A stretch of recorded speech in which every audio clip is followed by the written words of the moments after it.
Movie. Anand ji, trade पर लक्ष्य क्या रखना चाहिए? टारगेट जी, ज्यादा से ज्यादा जितना कमा पाओ पूरा लूट लो एक ही दिन में। वैसे सुना तो है टारगेट ही रखे, टारगेट पूरा रखे, लेकिन इसमें माइंडसेट किस तरह से बनाया जाए? ये सबसे मुश्किल काम है, और ये काम इसलिए मुश्किल है कि हर आदमी का अपना अपना अलग तरीका होता है ट्रेड करने का और टारगेट रखने का। तो अगर आप एक ट्रेडर ऐसे हैं जो अंदाज से ट्रेड कर रहे हैं जी, ये ले लेता हूँ बढ़ जाएगा, तो फिर आपको अंदाज से निकलना है।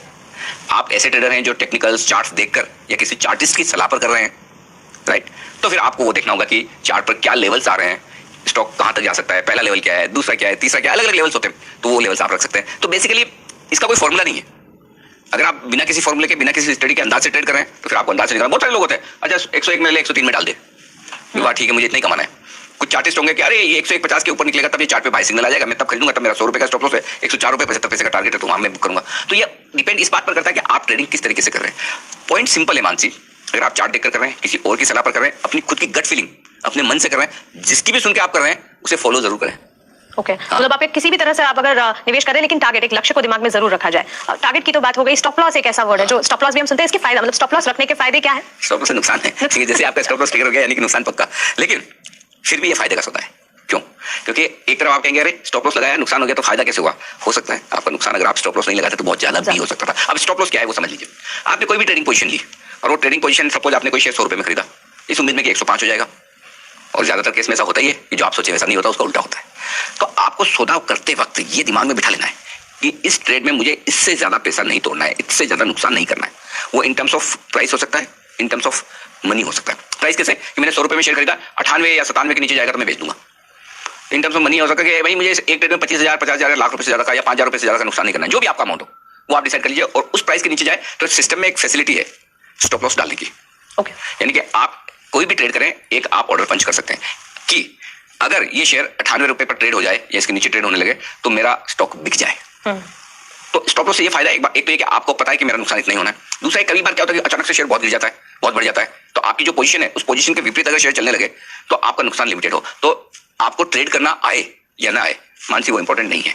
इंपॉर्टेंट सबसे ज्यादा वायदा कारोबार के ट्रेडर्स के लिए है आपको स्टॉप लॉस लगाना और उसे डिसिप्लिन से फॉलो करना, ये पहले सीखना चाहिए। अच्छा, तो ये कह सकते हैं रिस्क लेना सही है, लेकिन जितना रिस्क हम लेना चाहते हैं वो स्टॉप लॉस और टारगेट से डिराइव होना चाहिए कि आपको कितनी रिस्क लेनी है ये पहले पता कर लीजिए हर एक ट्रेड में, और उस ट्रेड में फिर उतना आपको डिसिप्लिन से लगाना ही लगाना है। क्योंकि क्या होता है मैं बताऊं आपको, अगर एक आपने सोचा कि 100 का 98 हो जाएगा तो मैं स्टॉप लॉस लगा लूंगा, लेकिन सिस्टम में डालते नहीं है, आएगा तब देखूंगा ना, फिर आपको देखता थोड़ी देर और इंतजार करूं, पता चला वो 98 से 96 हो गया, 95 हो गया, फिर धीरे धीरे जब वो लॉस बढ़ने लगता है ना तो ट्रेडर क्या सोचता है, अरे वापस ऊपर आएगा, कभी तो आएगा, वो फिर 100 वाला 90 90 वाला 85 85 वाला 80 का हो जाता, पता नहीं चलता। तो जो काम आपका 2 रुपए के नुकसान में हो सकता था, अगर आपने सिस्टम में स्टॉप लॉस डाल दिया होता, उसकी जगह 20 रुपए भरने पड़ते हैं, और तब वो जो नुकसान होता है बहुत भारी भरकम होता है।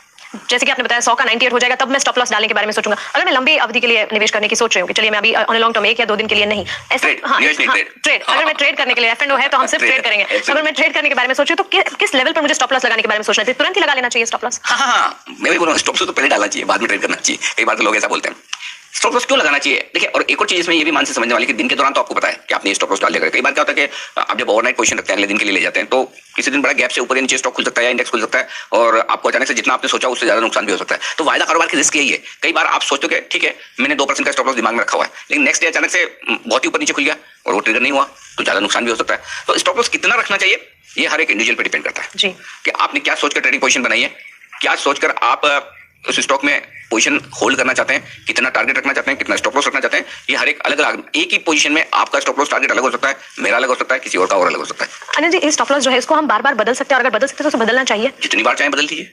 आपका स्टॉप लॉस फीलिंग मुझे कहती है कि यहाँ पे बढ़ेगा। हम कई बार एक शब्द का इस्तेमाल करते हैं और उसको कहते हैं ट्रेलिंग स्टॉप लॉस। जी, ट्रेलिंग स्टॉप लॉस क्या है? ट्रेलिंग मतलब ट्रेल करते रहे, यानी पीछे पीछे चलते रहे जी, उसको ट्रेल करना कहते हैं। स्टॉप लॉस तो पता ही आपको वो कब होता है, जब आपने कोई ट्रेडिंग पोजीशन ली और वो आपके फेवर में, सपोज आपने कुछ खरीदार बढ़ रहा है या आपने कुछ बेचा है और वो घट रहा है, तो आपको पैसा बन रहा है, आपका कॉन्फिडेंस बढ़ जाता है। आपके पास 2 तरीके हैं, या तो आपका टारगेट आया और आपने सोचा कि मैं प्रॉफिट बुक कर लूं, दूसरा तरीका ये नहीं मैं भी प्रॉफिट बुक नहीं करूंगा, मेरा ट्रेड फेवरेबल हो रहा है। कई बार लोग कहते भी टेक्निकल टर्म्स में भी कि जब आपका प्रॉफिट बन रहा हो तो पूरा लीजिए, लॉस आ रहा हो तो छोटा सा कर लीजिए। तो मैं क्या ऐसा करूं जिससे मेरा प्रॉफिट और बनने की संभावना है तो बनता रहे और नुकसान सीमित हो। तो जो समझिए आपने 100 रुपए में कोई शेयर खरीदा, उसका दाम 103 हो गया, आपने टारगेट रखा था 104 का, तो अब आप क्या करेंगे, स्टॉप लॉस आपने 98 का रखा था, क्या मैं अपना स्टॉप लॉस आगे बढ़ाकर 100 रुपए कर लूं, 101 कर लूं, 102 कर लूं, ताकि कम से कम मेरा प्रॉफिट बचा रह जाए या मेरा प्रिंसिपल का नुकसान ना हो। क्योंकि आपका जो 100 वाला 103 हुआ, हो सकता है वापस वो 100 भी हो जाए, वापस 98 भी हो जाए, और पता चला आपका स्टॉप लॉस ट्रिगर हो गया, कहां आपको ₹3 का मुनाफा मिलना था, उसकी जगह ₹2 का नुकसान हो गया। तो इसके लिए आपको ये करना चाहिए कि अपने स्टॉप लॉस को धीमे धीमे ऊपर की तरफ शिफ्ट करते रहे, ताकि आपका प्रॉफिट प्रोटेक्ट रहे,